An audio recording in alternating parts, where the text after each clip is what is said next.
Good morning, 10th standard English medium, GT Shet Vidyalay, very warmful welcome in video lecture series.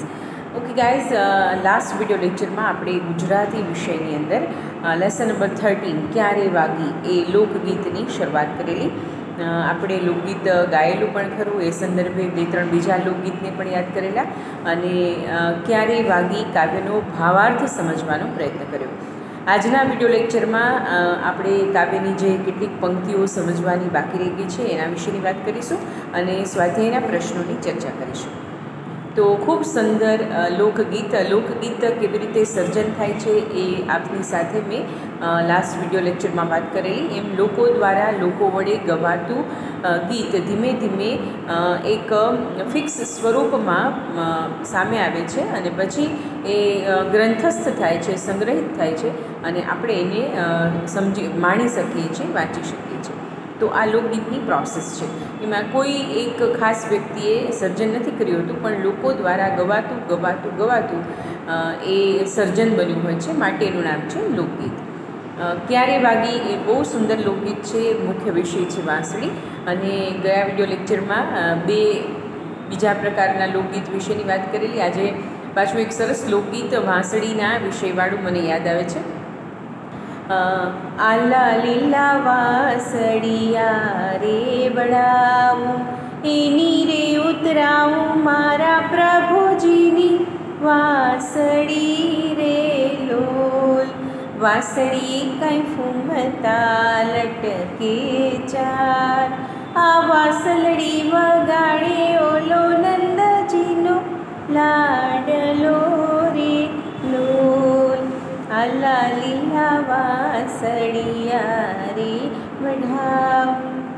તો જો આમાં પણ રેલોલ એ શબ્દ છે એ પ્રાસ બેસાડવા માટે એ લોકગીતની વિશેષતા છે કે એમાં છેલ્લે એવા પ્રાસ બંધ બેસતા પ્રાસવાળા શબ્દો વારંવાર એનું ઉચ્ચારણ થાય, જેના કારણે એનો રાગ ઢાળ લઈ જળવાઈ રહે.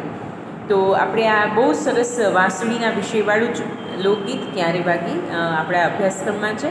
અને ફરી એકવાર આજે એ લોકગીતનું પઠન કરી લે અને છેલ્લી જે 4 પંક્તિઓ બાકી છે એ સમજી લે અને પછી સ્વાધ્યાયના પ્રશ્નોની ચર્ચા કરીએ. કાન તારી મોરલીએ જીરે મારા મન હેર્યા, સમી સાંજની જીરે વજોગણ ક્યારે વાગી. ગૂઢા રાગની જીરે મોરલી ક્યારે વાગી, મધરાતની જીરે મોરલી અભાગણી ક્યારે વાગી. સર્વા સાદની જીરે મોરલી ક્યારે વાગી. જો અહીંયા જીરે શબ્દનો વારંવાર પ્રયોગ થાય છે. કાન તારી મોરલીએ જીરે ગરબો ઘેલો કીધો, કાન તારી મોરલીએ જીરે સૈયરોનો સાથ મેલ્યો, કાન તારી મોરલીએ જીરે માને બાપ મેલ્યા, કાન તારી મોરલીએ જીરે રોતા બાળ મેલ્યા, કાન તારી મોરલીએ જીરે કોઠીએ કણ ખૂટ્યા, સમી સાંજની રે વજોગણ ક્યારે વાગી. ખૂબ સરસ લોકગીત છે. આગલી પંક્તિઓ આપણે સમજી લીધેલી. મોરલી વાંસળી છે ને એ બ્રહ્મનાદનું પ્રતીક છે.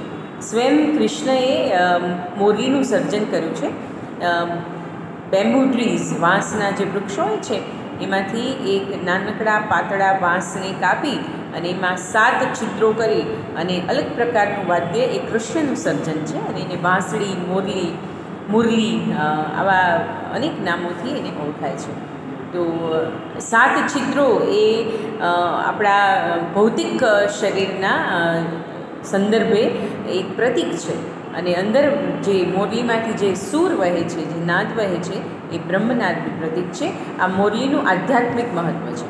અને અહીંયા તો કૃષ્ણ સાથે મોરલી અભિન્ન રીતે જોડાયેલી છે. ભગવાનના અધર ઉપર હંમેશા બિરાજમાન મોરલીની ઈર્ષા તો રાધાજી પણ કરે છે. રાધાજી પણ કૃષ્ણને કહે છે કે તમારી મોરલી તમને તો મારા કરતાં પણ વધારે પ્રિય છે, સતત તમારી સાથે રહે છે, તમારું સાનિધ્ય પ્રાપ્ત કરે છે, તમારું સખ્ય પ્રાપ્ત કરે છે. તો આ રીતે મોરલીનું મહત્ત્વ આ લોકગીતમાં વર્ણવાયું છે. હવે છેલ્લી 4 પંક્તિઓ જે આપણે સમજવાની બાકી હતી એ સમજી લઈએ. કાન તારી મોરલીએ જીરે ગરબો ઘેલો કીધો.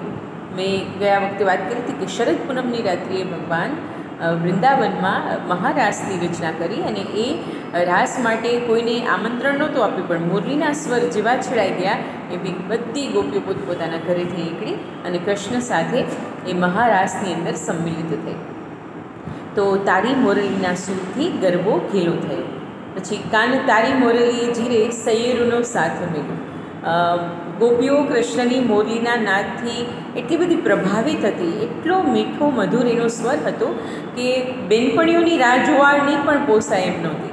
એટલે ગોપીઓ જેવી વાંસળીનો સૂર સાંભળે એ ભેગી પોતપોતાના ઘરેથી બેનપણીઓનો સાથ પણ મૂકી દે. સૈયર એટલે બેનપણી, મિત્ર, એનો સાથ મૂકીને પણ એ દોડાદોડ કૃષ્ણ પાસે પહોંચી જતી. કાન તારી મોરલીએ જીરે માને બાપ મેલ્યા.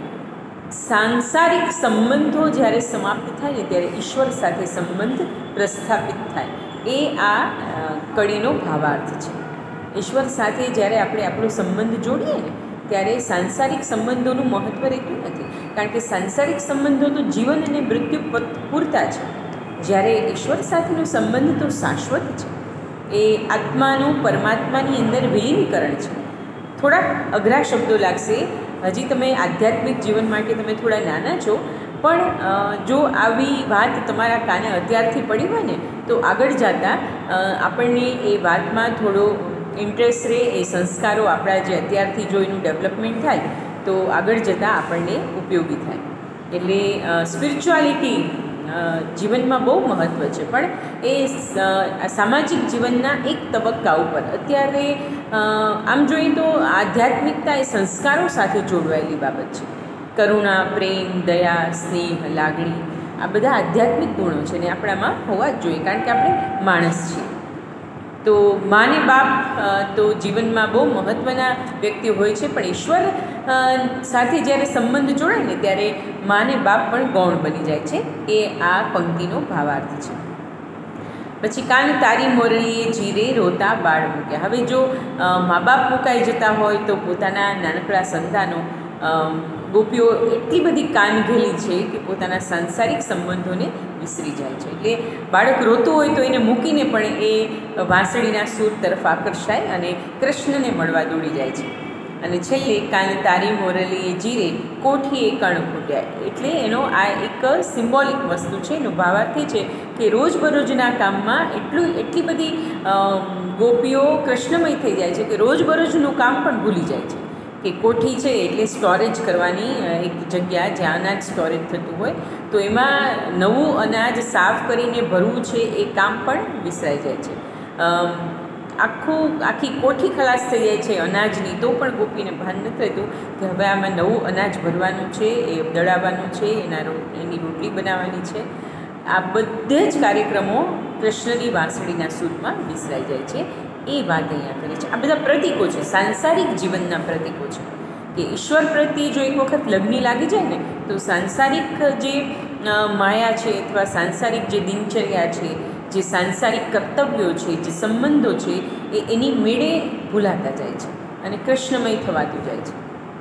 આવી કૃષ્ણમયતા તો હવેના યુગમાં તો, આ કળિયુગમાં તો રેર કેસમાં જોવા મળે, પણ આવી કૃષ્ણમયતા 2-3 વ્યક્તિઓમાં ખાસ જોવા મળતી. એક મીરાબાઈ, એક સુરદાસ, એક નરસિંહ મહેતા.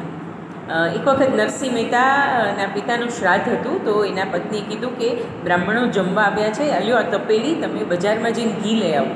તો નરસિંહ મહેતા ઘી લેવા ગયા. તો રસ્તામાં 2-3 સત્સંગીઓ મળ્યા અને એને કીધું મહેતાજી હાલો ને અમારે ત્યાં ભજન કરવા. તો ઘીની તપેલી મુખ પડતી, મહેતાજી ભજન કરવા ચાલી નીકળ્યા. એટલું જ જોતું હતું નરસિંહ મહેતાને. તો જ્યાં કૃષ્ણના ગુણગાન ગાવાનો મોકો મળે ને નરસિંહ મહેતા બેસી જાય, હાથમાં કરતા જાય. અને મહેતાજી ભજનમાં તલ્લીન થઈ ગયા.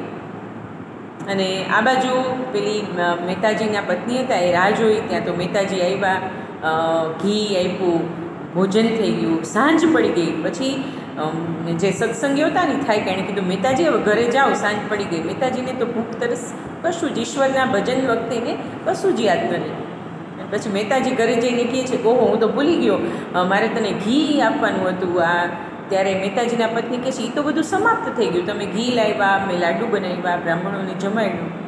અને મહેતાજીની આંખમાંથી અરખના આંસુ નીકળી ગયા. વાહ શામળિયા વાહ, તે મેં તારા ભજનનું કામ કર્યું તો તે મારું સાંસારિક કામ કર્યું. આવી હતી નરસિંહ મહેતાની ભક્તિ. એટલે ઈશ્વરની અંદર શ્રદ્ધા રાખો. ઈશ્વર બધાનું કામ કરે છે, જેવી જેની શ્રદ્ધા એવું એનું કામ. પણ હા, કર્મ કરવું જરૂરી છે. કેવળ શ્રદ્ધાના સહારે બેઠું રહેવાતું નથી. આપણે આમ ટેક્સ્ટ બુક રાખીને પછી ઈશ્વરની ભક્તિ કરીને આંખો બંધ કરી દે અને શ્રદ્ધા રાખી કે મને 25માંથી 25 માર્ક આવી જાય, એમ ના આવે. એના માટે કામ કરવું, એના માટે લખવું પડે. હા, ઈશ્વરમાં શ્રદ્ધા રખાય કે પ્રભુ મારું બધું જ કામ સરળતાથી પતી જાય, હું જે વાંચું છું એ મને યાદ રહે, હું સારી રીતે પ્રશ્નના જવાબ લખી શકું, તું મારી મદદ કરજે. ઈશ્વર કરે જ છે. એ તો અનાથનો નાથ છે. અનાથ કો નાથ તું, અનાથ કોન મોસો, એવું સુરદાસે કહ્યું છે. તો ઈશ્વર તો બધાનો છે, સર્વનો છે, અને એ હંમેશા મુશ્કેલીના સમયે પ્રભુ કામ પણ કરે છે, મદદે પણ આવે છે. હા, એનું સ્વરૂપ કંઈક અલગ હોય છે. તો આવી રીતે આપણને ઈશ્વર તરફ અભિમુખ કરવા માટેનું આ લોકગીત છે ક્યારે વાગે. તમે કાવ્ય વાંચશો ને ત્યારે જો બધે આશ્ચર્યચિહ્ન છે, પ્રશ્ન ચિહ્ન નથી. આશ્ચર્યચિહ્ન એટલે કે આમ એવો ભાવ છે, કહો ક્યાં વાગે છે આ મોરલી, પ્રશ્ન નથી, આશ્ચર્ય છે કે આ મોરલી ક્યાં વાગે છે, શોધો, ચાલો આપણે ત્યાં જઈ કૃષ્ણના દર્શન કરીએ. તો આ ભાવસભર લોકગીત આજે આપની સમક્ષ પ્રસ્તુત કર્યું. આપને સમજાઈ ગયું હશે. પ્રશ્ન જવાબની ચર્ચા કરી લઈ. પેજ નંબર 81 પર સ્વાધ્યાયના પ્રશ્નો છે. વૈકલ્પિક પ્રશ્નો ખૂબ સરળ છે. એક વાક્યમાં જવાબ આપો. કાવ્યમાં મોરલીના રાગને કેવો કયો છે? ગૂઢ કયો છે. ગૂઢ એટલે કેવો? ન સમજાયો, બ્રહ્મનાદ જેવો, આનંદ આપે એવો ગૂઢ. ગોપીએ કોનો સાથ છોડ્યો છે? તો સૈયરનો સાથ છોડ્યો છે. સૈયર એટલે મિત્ર, બેનપણી, અહીંયા સૈયર શબ્દ. 2-3 વાક્યમાં ઉત્તર આપો. મોરલીના સાદની ગોપીઓના મન પર કેવી અસર થાય છે વર્ણવો. તો એ કાવ્યમાં છે જ કે એના મન પર કેવી અસર થાય છે તમારે શોધીને લખવાનું છે. શ્રી કૃષ્ણની મોરલીને કવિએ અભાગણી કેમ કહી છે? અભાગણી એટલા માટે કહી છે કે એક વાગે છે, અમારા સૌના કામ ભૂલાવે છે, એની અંદર અમારે તલ્લીન થઈ જવાય છે, માટે ક્યાં ગઈ એ અભાગણી કે જે અમને આટલી બધી આકર્ષે છે, એટલા માટે કહી છે. પ્રશ્નોના આમ તો જોઈએ તો આ પ્રશ્ન થોડો આમ અલગ છે કે મોરલી અભાગણી તો ન હોય, એ તો ભાગ્યવાન હોય, કૃષ્ણ સાથે રહે છે, પણ અહીંયા ગોપીઓના સંદર્ભે એ ક્યાંય આપણે એક છે ને હુલામણી શબ્દ છે, આ તળપદો હુલામણો શબ્દ છે, એ અભાગણી ક્યાં ગઈ, એટલે કે આમ જોઈએ તો નસીબદાર વ્યક્તિ કહેવાનો અર્થ એ છે. પ્રશ્નના સવિસ્તર ઉત્તર લખોમાં ક્યારે વાગે કાવ્યનો ભાવાર્થ સમજાવો. તો આખું લોકગીત છે એને તમારે મેં જેમ તમને સમજાવ્યું એમ તમારે ઉત્તરની અંદર સમજાવવાનું છે. બહુ જ સરસ રીતે આ પાઠ અહીંયા આપણું કાવ્ય અહીંયા તે ક્યારે વાગી લોકગીત પૂરું થાય છે. આશા રાખું છું આપને સમજાઈ ગયું હશે. પ્રશ્ન જવાબ પણ તૈયાર કરી લેજો અને નેક્સ્ટ મંડે તમારે મને લેસન નંબર 13ના પ્રશ્ન જવાબ મોકલવાના છે. તો અહીંયા 2-3 લોકગીતો મેં તમને આપને સંભળાવ્યા. બીજા 2-3 લોકગીતો પણ આપને આવડતા હોય તો એની ક્યાંક નોંધ રાખવી જોઈએ, ક્યારેક ગાવામાં કામ આવે. થોડું થોડું ગાતા શીખવું જોઈએ. ભલે બહુ સારું એક્સ્ટ્રાઓર્ડિનરી શાસ્ત્રીય રાગથી આપણને ના આવડે, પણ થોડો રાગ ઢાળ તો ઈશ્વરે બધાના ગળામાં આપ્યો હોય છે. થોડું થોડું કેળવાય તો આપણને સરસ સરસ ગાતા આવડી જાય. તો આવી રીતે નવા નવા લોકગીતો તમારી સામે આવતા જાય, એ જોતા જાઓ, સમજતા જાઓ, અને આજે આ ક્યારે વાગી લોકગીત આઈ હોપ સો કે તમે કંઠસ્થ કરી લેશો. તો આપ સૌ આપનું ખૂબ ધ્યાન રાખો અને ઘરે બેસીને ખૂબ સારો અભ્યાસ કરો, હોમવર્ક કરો, મન દઈને હોમવર્ક કરો, એટલે આપણને સૌને આવડી જાય. અને આપણે ઈશ્વર પાસે પ્રાર્થના કરીએ કે ભગવાન કૃષ્ણ આપણા સૌની સહાયતા કરે. આ કોરોના કાળ જે છે ને એ ઝડપથી મટી જાય, કોરોના નામનો રાક્ષસનો પ્રભુ નાશ કરે અને આપણે સૌ પાછા આપણા રૂટીનમાં ગોઠવાઈ જઈએ. ઓકે ગાઈસ, આ ખૂબ સરસ મેસેજ સાથે આજનો વિડીયો લેક્ચર હું સમાપ્ત કરું છું. ફરી મળીશું નેક્સ્ટ વિડીયો લેક્ચરમાં. ત્યાં સુધી good bye, have a nice day.